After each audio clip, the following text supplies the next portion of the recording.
Right. Now you are talking. Kubva ndichanga kuziva mukuruko. This time mazori baya nechigumo kuita kuri junga chazvo kuita kutaura zvine musoro. Yezvo. Nemiwo munhu mukuru mukafarirawo zvakapusa wadaro shuwa. Asi dzimwe brain dzakafektwa necorona kani. Naime mwana. Ndokudadza nekufara. Ibaba ndakuti bika hauna kubika. Saka unofunga kuti ndikangonobhadhara mari ndokudza kuti bika iwe haubike. Saka kutanga nhasi gara waziva kuti hapana mari ichaenda kumba kwenyu. Zvataura nemukuru aiwa 100%. Hapana kana chekuwedzera. Mama muchida kuti ndibikira aniko inini? Imi mafuma oteerana nekachancellor. Naiyo corona iriko imi nemuchatunzira chirwere pamba. Tibvira apo. Kachasuka. Ndanga ndaenda kumba kwasawira wangu ko inini. Sawira kudii kwacho. Nemuchimbonatsotaura dzei chaidzo naiye sawira wako asina mukadzi. Mai mwana, dai matonyarara. Muchindiona inini naBruce.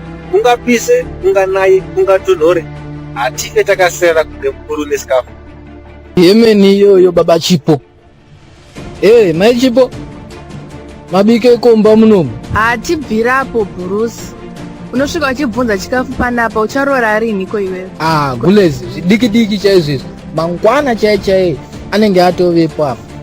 Ndonguva yandakamirira iyoyi. Ko mazuva ano zvazvemahara kaizvi. Vaudze Bruce. Ngatombopinda munomu ndikada kuvaudza nyaya but vari kutojamuka hanzi wati kudzvanyirirana chichi. Mbonatso vaudza kuti zvakanakire zvinhu. Muri senyu zvenyu baba Chipo itonyararai. Musakanganwa kuti muna Chipo panapa. After tamuchengeta, tamuendesa kuchikoro, tamuitira zvese zvaanoda. Then rimwe shurugu rongoyasgotora zvaro mahara. Hazviite over my dead body. Kana yenyu musingaide munosiya but yangu share samai ini ndotoida. Maya zvakanaka Gulezi. Point iyoyo ndo yandakamirira iyo. Angave mwana musikana kana mwana mukomana, vese vari kuendeswa kuchikoro. Saka izvi zvekuzotengeserana izvi zviri kupinda paka. Ingwani Adamu akangopiwa mukadzi mahara naMwari ingwani kunzi haana kutengeserwa. Saka imimi zvamutaura zviri kubva kupi? Tibvirei imi. Ingava Jacob akashanda makore 7 achishandira mukadzi kwatezvara wake. Imi ndo pamabva machema netumombe 7.